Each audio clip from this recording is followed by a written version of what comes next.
আপনারাও কি এখন ছাত্রলীগের সেই জায়গাটাই দখল করেছেন কিনা?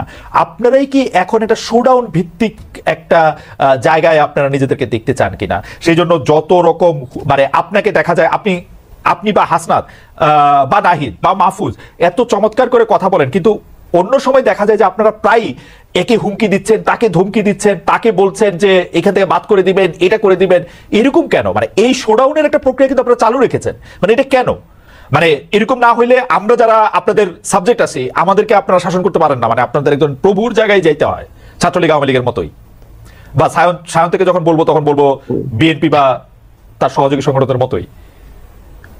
দেখুন, এই জায়গায় একটি কথা বলি, সেটি হচ্ছে যে আমরা আসলে 5ই অগস্টের অভ্যুত্থান পরবর্তী সময় একদম লম্বা একটা সময় ধরে ইভেন আজকের দিন পর্যন্ত আমাদের বিভিন্ন দিক থেকে আমাদের চক্রান্তের গন্ধ আসে, বিভিন্ন দিক থেকে বিভিন্ন নাশকতার বিভিন্ন রকমের যে প্ল্যান সেগুলো আমাদের সামনে বিভিন্ন ভাবে আসে। এবং সবচেয়ে বড় কথাটি হচ্ছে যে এই যে অপশক্তিটি মনে করে আমরা যখন একটু শান্ত হয়ে যাই তখন মনে করে যে সকল ছাত্র জনতা আবার ঘরে ফিরে গিয়েছে, ক্লাসে ফিরে গিয়েছে।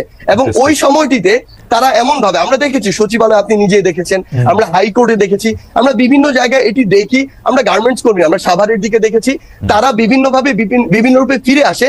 এবং তখন ফিরে আসে যখন দেখে আমরা কিছুটা শান্ত হয়ে গিয়েছি, তখন ওই যে আমাদের 3 অগস্ট কিংবা 18-19 জুলাই কিংবা 5 অগস্টের যে হুঙ্কার দিয়ে রাজপথে থাকা, ঠিক ওইভাবে আসতে হয়। কিন্তু সত্যি কথা এটি যে আমরা আসলে ওইভাবে আসতে চাই না, এবং আমরা চাই ধীরে ধীরে যে বিষয়গুলো সংস্কার প্রয়োজন, রাষ্ট্রের স্বার্থে এখনই যে বিষয়গুলোতে কাজ করা প্রয়োজন ওই বিষয়গুলোতে আমরা কাজ করি, এবং কাজ করে আমরা এই বাংলাদেশকে যে জায়গায় দেখতে চাই এবং সবশেষে একটি জনগণের ভোটে নির্বাচিত যে একটি সরকার আমরা দেখতে চাই সে পথে যাই। কিন্তু সবচেয়ে বড় কথা হচ্ছে ওই যে আমরা একটি কথা বারবার বলছি যে ফ্যাসিস্টের মাথা চলে গেলেও এই যে ডালপালাগুলো এগুলো বিভিন্নভাবে বিভিন্ন দিক থেকে উকি দেওয়ার চেষ্টা করে, গর্ত থেকে উঠে আসার চেষ্টা করে, এবং তাদের সাথে আপনি যদি ভালোভাবে ডিল করতে যান তারা তখন মাথায় উঠে বসে। ওই জায়গায় আপনার মাঝে মাঝে অন্তত তাদেরকে এটা বোঝানোর জন্য যে না আমরা এখনো আছি এবং প্রয়োজন হলে আবার আমরা রাজপথে নামতে পারি, এটা বোঝানোর জন্য হলেও আসলে মাঝে মাঝে হুঙ্কার দিতে হয়। সার্জিস, খুবই ইন্টারেস্টিং।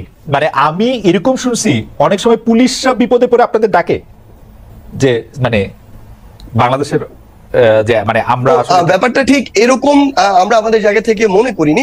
আমাদের জায়গা থেকে ব্যাপারটা এরকম মনে হয়েছে পুলিশ বাহিনীর অধিকাংশ সদস্য কিন্তু এখনো তাদের ওই ভিতরের যে একটি মানসিক বা নৈতিক দুর্বলতার জায়গা সৃষ্টি হয়েছে, তাদের যে কতিপয় সদস্যের যে বর্বরতা কিংবা তাদের যে অতি উৎসাহের কারণে এবং ফ্যাসিস্ট সরকারের দালাল হিসেবে নিজেদেরকে আরো বেশি প্রমোট করা, তুলে ধরার কারণে, ভবিষ্যতে ফায়দা বা সুবিধা নেওয়ার কারণে তারা এই যে বর্বরতাগুলো চালিয়েছে, এবং এটার কিন্তু তারা নিজেরাও এই বর্বরতার অংশ। আমরা দেখেছি অনেক পুলিশ সদস্যের সন্তান মারা গিয়েছে।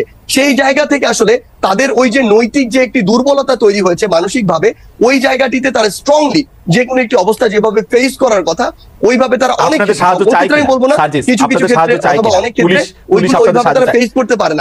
তখন যেটি হয় আসলে যে তাদের ক্ষেত্রে থেকে তখন যে জিনিসটি হয় যে আমরা যদি ওখানে কোনো একটি স্টুডেন্টদের অংশ থাকে তাদের সাথে আমরা কথা বলার চেষ্টা করি, কিংবা আমাদের সরকার, অন্তর্বর্তীকালীন সরকার যে আমাদের 2 জন উপদেষ্টা এবং একজন আমাদের বিশেষ সহকারী রয়েছেন, তারা তাদের জায়গা থেকে কথা বলার চেষ্টা করে, নাগরিক সমাজের সাথে হোক কিংবা শিক্ষার্থীদের সাথে।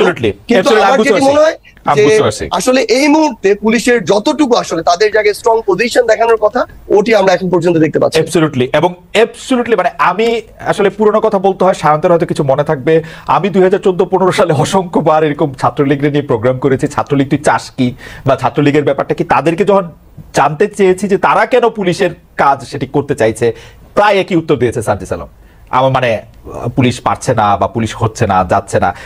একটা জিনিস পার্থক্য আছে, আমি দ্বিমত প্রকাশ করি। 14 সালের যে কথা আপনি বলছেন, আওয়ামী লীগ তখন তার সুসময়ের সর্বোচ্চ মাত্রায়, এই টাইমে আওয়ামী লীগের এই যে লেজুর ভিত্তিক ছাত্র সংগঠন, ছাত্রলোক যদি এই এক্সকিউজ দেয় যে পুলিশ নৈতিক ভাবে দুর্বল, মানসিক ভাবে দুর্বল, পুলিশ রাস্তায় কাজ করতে পারছে না, এটি কোনোদিনও গ্রহণযোগ্য নয়। কিন্তু আপনি যদি অভ্যুত্থান পরবর্তী একটি সিচুয়েশন দেখেন, এই জায়গা একদম এটার একদম দৃশ্যমান একটি উদাহরণ রয়েছে। কথা বলছি, আমি আসছি এটার ব্যাপারে। আপনার এইটাতে আপনি বলছিলেন যে নাহিদ বা মাহফুজ বা আসিফকে অনেক চিন্তা ভাবনা করে কথা বলতে হচ্ছে, চিন্তা ভাবনাটা কি আপনি বা হাসনাত একটু কমই করতেছেন নাকি ইদানিং, নাকি মানে? আচ্ছা, আমি আপনার অ্যাঙ্গেলটা বুঝতে পেরেছি। আসলে আমরা বরং আমি আমার জায়গা থেকে বা হাসনাতের জায়গা থেকে আমি সামগ্রিক ভাবেই বলি। আসলে আমি প্রথমে আপনাকে একটা কথা বলে নিয়েছি, 3 মাস আগে আমরা যে জীবনে এই পর্যায়ে থাকবো এটা আমরা কখনো কল্পনা করি, এবং সবগুলোই আমাদের জীবনে নতুন নতুন অভিজ্ঞতা। হ্যাঁ, ইভেন আমরা ওই যে আমরা 4 তারিখে আমরা যখন ঘোষণা দিই যে 6 তারিখে আমাদের লং মার্চ টু ঢাকা হবে, তখনই আমাদের ইনস্ট্যান্ট আবার আমাদের ডিসিশন বিভিন্ন পার্সপেক্টিভ চিন্তা করে প্রায় 30 মিনিটের একটা ডিবেটের পরে আমরা ডিসিশনে আসি যে না, পরশু নয়, আগামীকালই লং মার্চ টু ঢাকা।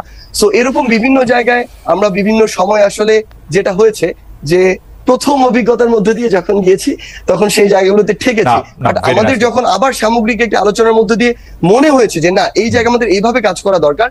সত্যি কথা বলতে আমাদের বিবেককে আমরা কোন একটা নির্দিষ্ট জায়গায় একদম কনক্রিট করে রাখি না এবং রাখতেও চাই না। আমরা মনে করি যে কেউ যদি আমাদেরকে এমন কোন একটা পরামর্শ দেয় বা আমাদের নতুন একটা ইনসাইট দেয় যেটা আমাদের মনে গ্রেটার পার্সপেক্টিভে বেটার, তখন আমরা ওটা গ্রহণ করার যে মানসিকতা সেটি রাখি। সেক্ষেত্রে কিছু ভুল হচ্ছে, কিন্তু সবসময় সংশোধন করার চেষ্টা আছে। প্রতিদিন শুনি, পড়ি, শুনতে ভালোও লাগে, কিন্তু সময় একটু কনস্ট্যান্ট আছে। আমি সোজা প্রশ্নে আসি। কেউ কেউ আমাকে বলেন যে আপনারাও যে জায়গা থেকে আপনি এসছেন, ছাত্রলীগের যে রাজনীতির কথা আপনি বলছিলেন, যে অত্যাচার নিপীড়নের কথা বলছিলেন, সেই অত্যাচার নিপীড়নের আমরা সরাসরি সাক্ষী। আপনাকে আর এটি মানে ব্যাখ্যা করে না বললেও চলবে, আপনি নিশ্চয়ই জানেন। কিন্তু